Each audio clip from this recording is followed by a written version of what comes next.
tragwydd ôl ddiw, disgyn arno omni.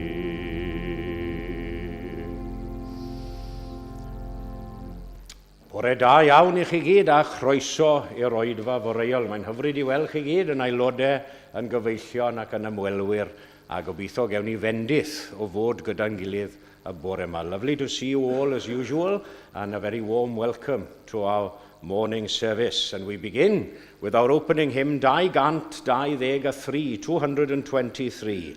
Mawl fo i'r arglwydd sy'n frenin gogoniant a mawredd. Clod i'r goricha fa ddyru i'm henaid o'r foledd. Tyred ath gan, salmau, telynau yn lan. Seinier ei fawl yn ddiddiwedd. 223.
I ni'n troi at lythyr Paul at y Colosied ar gyfer ein darlleniad y bore yma, Paul's letter to the Colossians.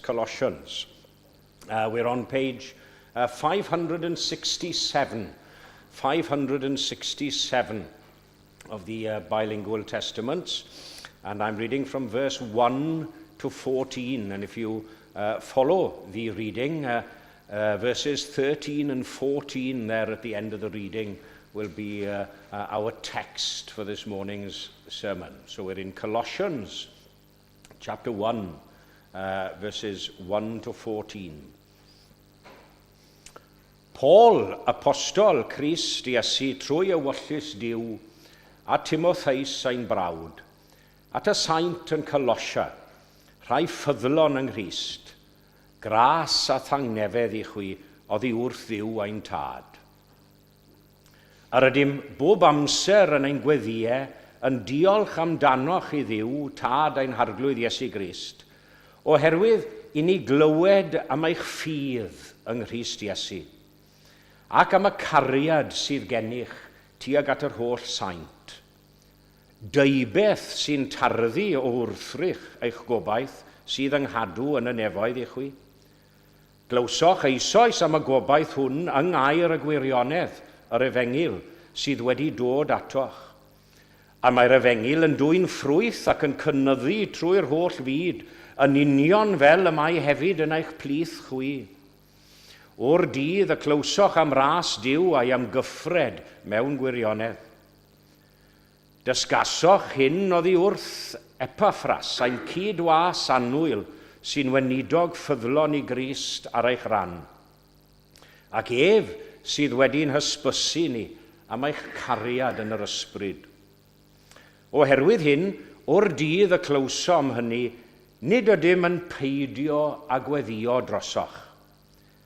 Deisif yr ydym ar eich wy gael eich llenwi trwy bob doethineb a deall ysbrydol ac am gyffrediad o ewyllus Duw. Mwyn i chwi fyw yn deilwng o'r arglwydd a rhyngu ei fodd yn gyfan gwbl gan ddwy'n ffrwyth mewn gweithredoedd da o bob math a chynyddu yn eich adnabyddiaeth o Dduw. Yr ydym yn deisif ar eich chwi gael eich grymuso a phob grymuster yn ôl nerth ei ogoniant ef i ddyfal barhau a hir am aros yn llawen ym mhob dim, gan ddiolch i'r tad, yr hwn a'ch gwnaeth yn gymwys i gael cyfran o etifeddiaeth y saint yn y goleuni.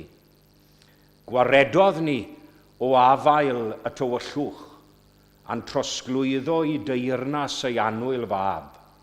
Yn yr hwn y mae ni brynedigaeth, sef myddeiant ein pechodau. Wel, ychwanegau Duw i fendith at y darllen a'r gwrando hefyd o'i air.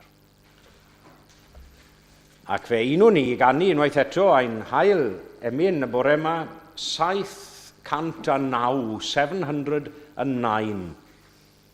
Geiriau R.S. Rogers yn addas sy'n harwen ni at orsedd gras mewn gweddi arglwydd. Disg i mi weddio, priod waith pob diwiol yw, treulio nyddiau oll i'th geisio am awrygu denw gwyw. Dedwydd y Duw a ddisgwylio wrth i ti. 709.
Wel, cyfle i ni nawr i droi at Dduw mewn gweddi. Let us turn now to God in prayer. Cydweddiw. Arglwydd ein Duw, tir hwn sydd wedi ein creu ni a'n cynnal ni. I ni dod unwaith eto ger dyfron di yn awr mewn gweddi, gan ddwyn ein moliant a'n diolch i ti fel hyn y bore yma. Mawr yw ein diolch i ti am dy ofal troson, ac i ni'n diolch i ti am y breichiau tragwyddol hynny i ni'n profi oddi tanom ni bob amser, yn enwedig mewn amseroedd o adfyd.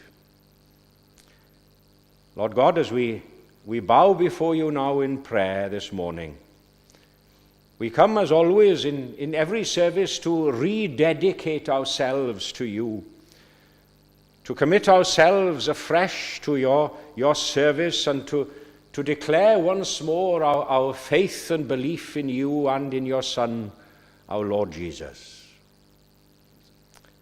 Ac i ni'n diolch i ti am ein galw ni ynghyd fel hyn, am blannu yr awydd ynom ni, i'th geisio di y bore yma.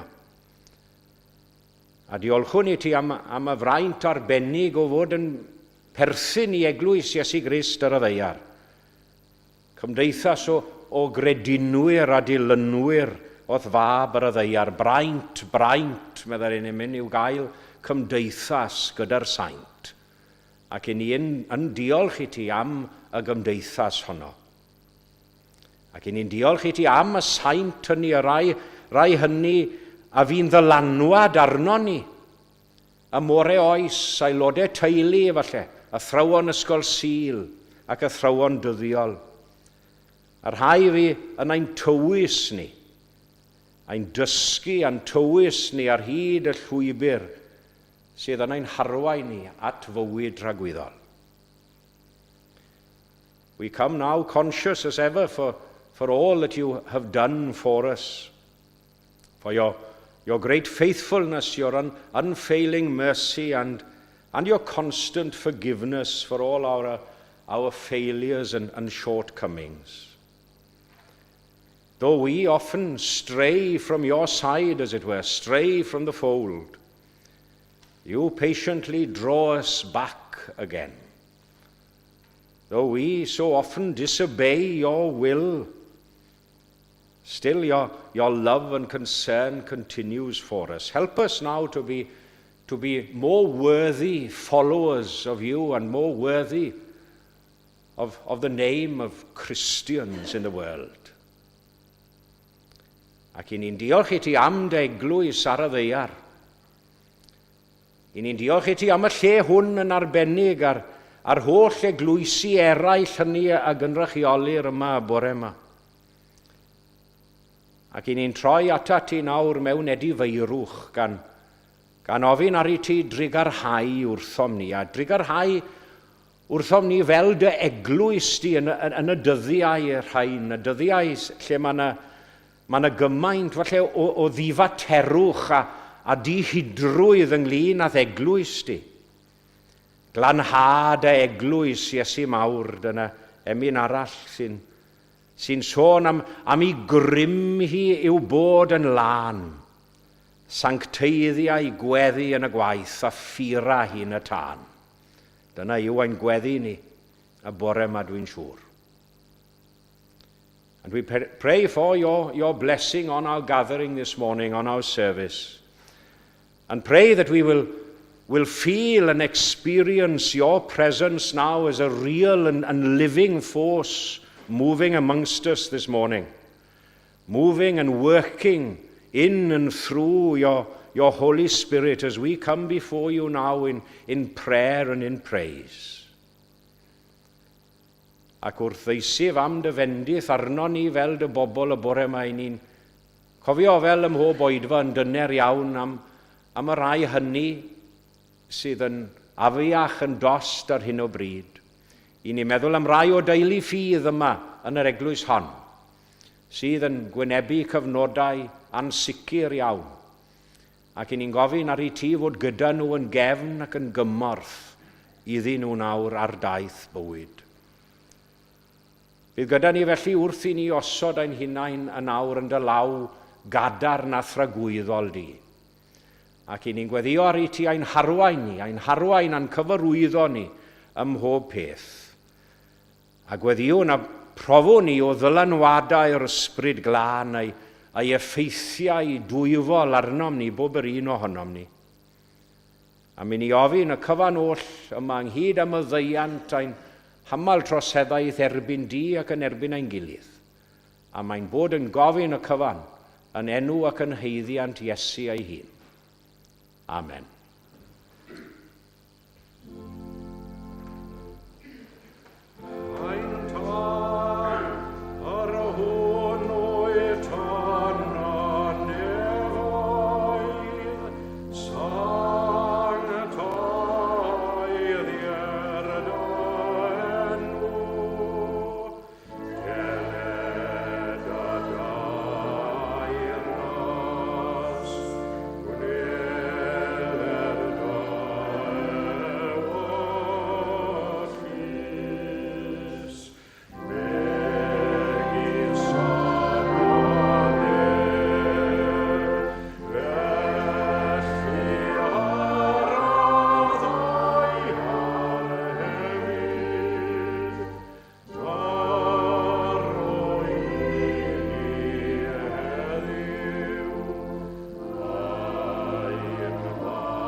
Wel, croeso cynnes I bawb i'n hoedfa bore yma. A very warm welcome to everyone to our service this morning.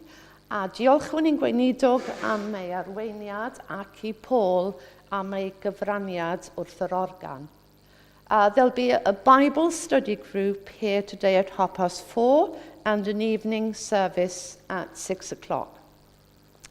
Sul nesaf bydd oedfaon yma 16 gyda ffrygethwr gwadd, sef y parchedig Aled Gwyn o deulu adnabyddus Parc Nest, a fe fydd yn y pulpit. Next Sunday there'll be services here at 11 and 6, led by our guest preacher, Reverend Aled Gwyn, the youngest member of the notable Parc Nest family.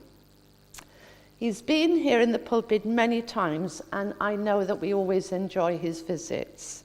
Fel mae Rob o hyd yn gweud, gobeithio y gallwn ni fer dda honno ni fod yn bresennol I gefnogi ein gweinidog gwadd. Mae'r oedfaon canol wythnos wedi ail ddechrau ar ddydd Mercher am hanner dydd. A bydd datganiad organ o dydd Mercher hwn, Iona'r bedwaredd y 15 am 5 munud wedi 1.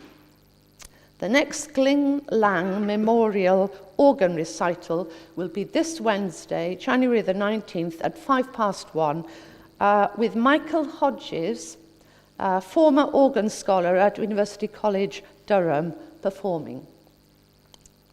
Cymerwch olwg ar raglen Cymdeithas Pnawn Sadwrn, llyfryn bach, pamffled bach melyn yn y lobi.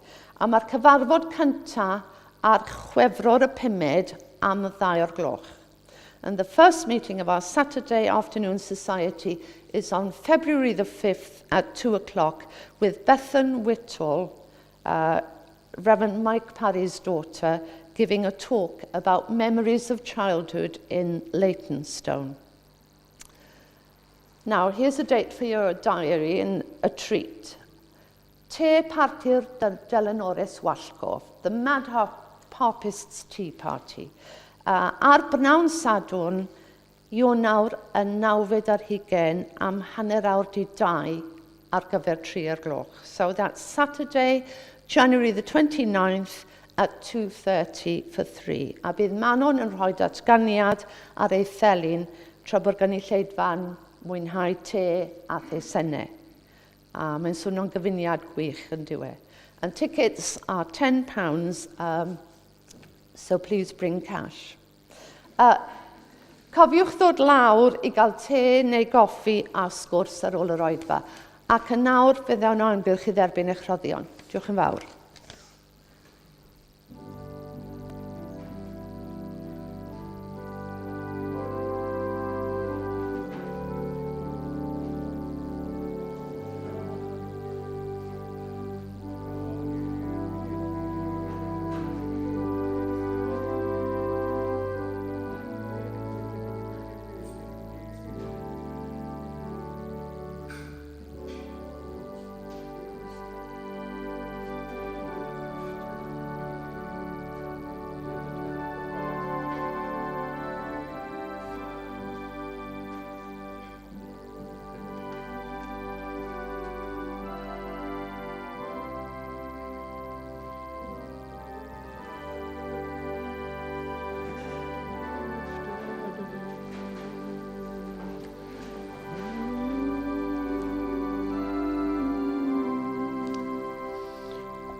I ddiolch I Paul, ond I di sôn am he lifted me in the sermon last week, and it was lovely that Paul played that lovely solo during the collection. And if I can just underline two announcements that Anne made to remind you about Wednesday and our monthly organ recital. Os ych chi yn rydd I ddod, dewch am 5 munud wedi 1, neu allwch chi ddod wrth gwrs i'r oedfa cyn hynny os oes amser gennych, a wedyn ni hanner awr fach o ddatganiad organ. And as ever, as I say, my usual request and announcement when we have a visiting minister, please come out in force next week to welcome Aled Gwyn. As Anne said, one of the famous Parc Nest brodyr, y prifeirdd Parc Nest, wedi bod gyda ni droion, ac wy'n siŵr newch chi fwynhau Aled Gwyn a gai apelio arnoch chi ddod yn y bore a'r hwyr hefyd os ych chi'n rhydd I ddod yn yr hwyr am 6:00. Felly, gyda'r ychydig na o goeddiadau fe, unwaith eto I gannu gyda'n gilydd y tro hwn, rhif 257, 257. Rwy'n gweld o bell o dydd yn dod bydd pob cyfandir is yr hod yn eiddo Iesu mawr, a holl ynysoedd maith y môr yn cyd y ddyrchafu mawl yr ior, dros wyneb deiar lawr. 2, 5, 7.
Dyma ddau adnod o ddiwedd y darlleniad nes i ddarllen ar ddechrau'r oedfa heddi.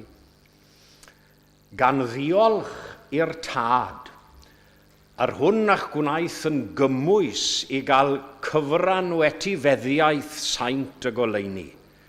Gwaredodd ni o afael y tywyllwch, a'n trosglwyddo i deyrnas y anwyl fab. Giving thanks to the Father who has qualified you to share in the inheritance of the saints in light. He has delivered us from the domain of darkness and transferred us to the kingdom of his beloved Son. Na chi eiriau hyfryd yn dyfe? A mae llythyr Paul at y Colosied, mae'n gyforiog o gyfoeth eithriadol, yn dyw yng nghyd-destun disgeidiaeth a neges efengil Iesu Grist i ni. Ac mae'r adran fach hon ar ddechrau yr llythyr, mae'n enghraifft wych o hynny. Do you know, this is such a rich and meaningful section of Scripture, and it's packed full of advice and instruction for us as far as our spiritual lives are concerned. And you know, the only regret I have this morning is the fact that it would be impossible really to reflect and share all of its glory. Even if I preached 100 sermons on this section, I couldn't really reflect all its glory, certainly in the confines of just one single discourse or one single sermon today. Ond i ni'n cael ein hannog hefyd i ddyfal barhau, mae hwnna'n bwysig yn yw e, bob amser, i ddyfal barhau. I ddyfal barhau a hir ymaros yn llawen ym mhob peth. Anodd i wneud, drwy'r amser i fod yn llawen, gan ddiolch i'r tad, to endure with patience and joy, giving thanks to the Father. And in order to encourage us, as it were, to give thanks and gratitude to God the Father this morning, I'd like to consider only two blessings contained within these words from the opening chapter of Paul's letter to the Colossians.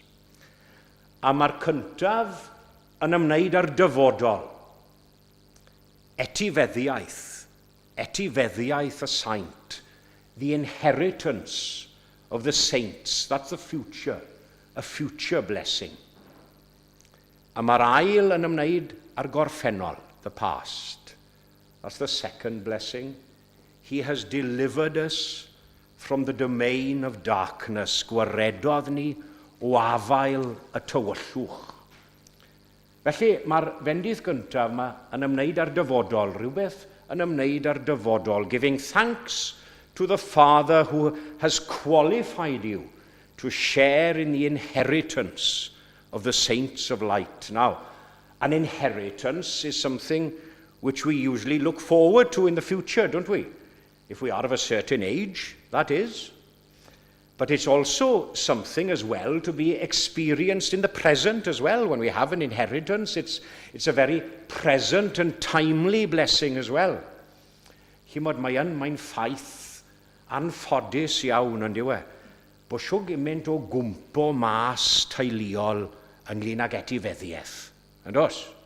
Yn aml, yn eiddo, a tŷ ac yn y blaen. Ie, mae yna gwmpo mas yn anffodus. But you know, if worldly inheritance can cause family fallouts, unfortunately, sometimes, there's no chance of that happening here as far as our spiritual inheritance and our heavenly inheritance is in the question. Achos, i'r credadyn, nid ryw fendith a ddaw yn y dyfodol yn unig yw'r etifeddiaeth hon, nid rhywbeth i ni heb dderbyn yn barod, ond mae rhywbeth sydd o fewn ein cyrraedd ac o fewn ein meddiant ni nawr. The Christian believer is a partaker of this inheritance in the here and now as well, at this very moment, part at least of it. It doesn't mean, of course, that we're not perfect, far from it. But in looking forward, we can experience a foretaste, as it were. Oh, what a foretaste of glory divine, you remember? Those words of blessed assurance. Beth yw ystyr yr etifeddiaeth hon felly? Do you know, one of the simplest ways I feel I could explain this inheritance this morning would be to give you the analogy of a newly born baby. Think when we were all born as babies. Eyes, hands, feet, internal organs, they're all there, but they're still in a kind of embryonic state, aren't they, even straight after birth. Mae'r synhwyrau I gyd yno. Ond I bod nhw yn bresennol, mae rhaid I meithrin nhw a'i datblygu nhw yn dos. A newly born child can see a little, if all born healthy, unfortunately not all are. But a newly born child can see a little but can't discern perhaps distance. It can hear, but it can't hear well enough perhaps to realize from what direction the sounds are coming from. But each of these senses and powers will develop and expand. But still, the whole person is there, aren't they, as a child. The child is sufficient to become an adult. Ac mae'r un peth yn wir mewn gwirionedd amdano ni o fewn ein bywydau ysbrydol hefyd mae'r cyfan yno yn barod. Y cyfan sydd angen mewn gwirionedd yw I danio'r fflam fel petai.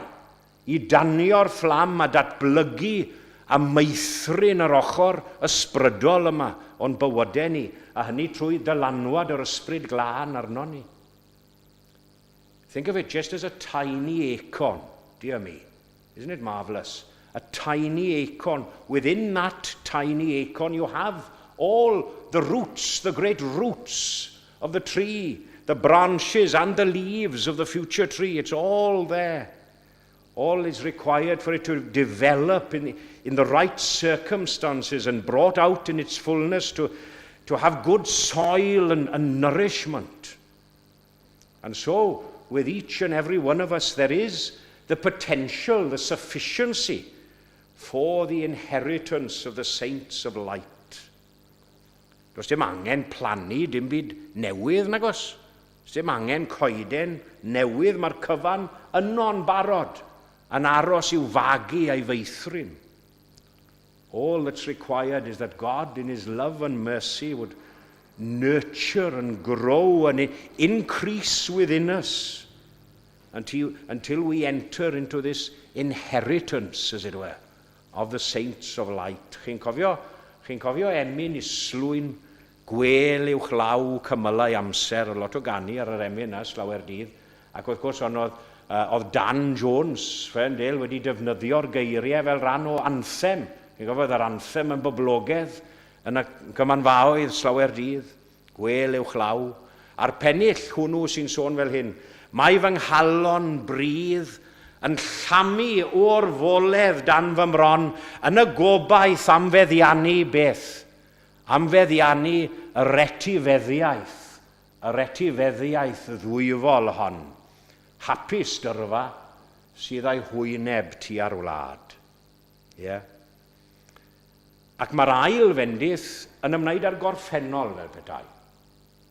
The second is a mercy or blessing which looks back to the past. Now, I'm sure more often than not we prefer to look for blessings and mercy which look forward to the future, something to look forward to, yeah? Not to look back, a bright prospect. Ond dyma fendith sydd yn ymwneud â'r gorffennol, a diolch i Dduw am hynny. Thank God for this past blessing. It looks back to the dim and distant past, looking back to the dangers which we've hopefully escaped and will be able to escape when we meet with these dangers, as we surely will on life's journey. These dangers will come to meet us all. This is how it's described in the verse. He has delivered us from the domain of darkness and transferred us to the kingdom of his beloved Son. Gwaredodd ni o afael y tywyllwch a throsglwyddo I deyrnas ei anwyl fab. And dear me, what a description perhaps of the people that we were. The people that we were and still are, of course, and still are without the influence of Christ on our lives. We are under the power of darkness. We still can be under the power of darkness if we let it be so. Whenever God and Jesus go unacknowledged in a person's life, wherever God isn't worshipped and revered, the life and moral compass of that individual becomes a ruin in no time at all. Nawr, dwi ddim yn gwybod beth yw'ch daliadau gwleidyddol chwi. Dwi ddim yn gwybod beth yw'ch teimladau chi o blaid neu yn erbyn gweriniaeth I gymharu â brenhiniaeth. Mae lot o sôn am y teulu brenhinol yn ddiweddar yn dos.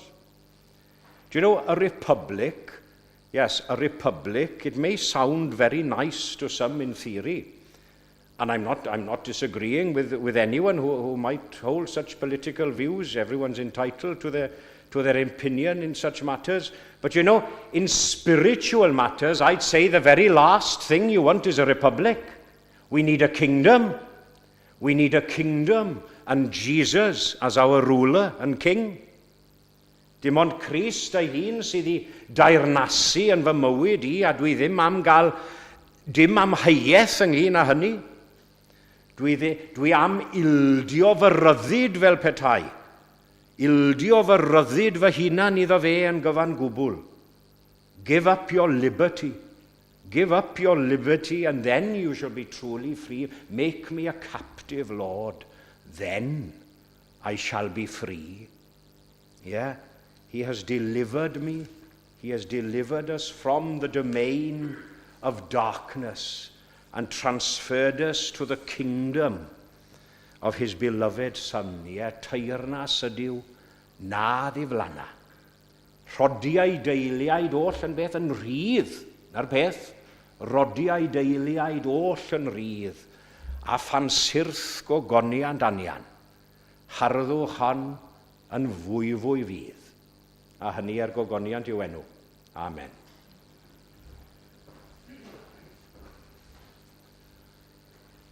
Ac fe ganw ni, gyda'n gilydd. Wel, yn rhyfedd iawn, eto, heb ymgynghori. It is marvellous how without any consultation, I mentioned blessed assurance in the sermon. And here we have William R. Tilsley's translation of blessed assurance. Sicrwydd bendigaid, Iesu yn ran, hyn ydyw ernes nef yn y man, na'r peth.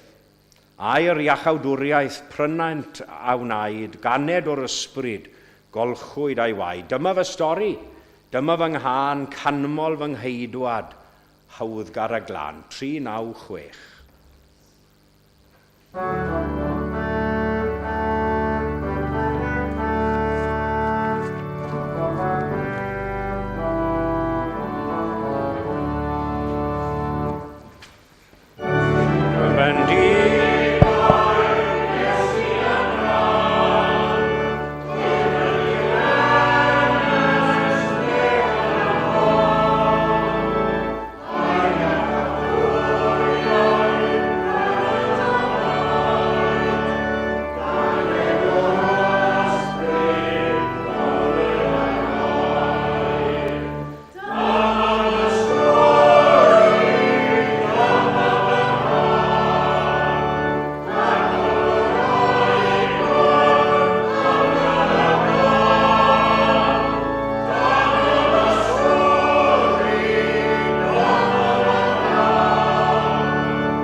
ourselves to God in prayer. Gollwng ni yn awr o dad nefol o dan dyfendith gyfoethog, a bydde di ras yn harglwydd ni Iesu Grist, a chariad diw y tad, a chymdeithas felys ddiddannus ei lan ysbryd ef, i aros gyda bob yr un ohonom ni ac i weithio ynom ni a thrwom ni, o'r awr hon hyd yn oes oesoedd. Amen.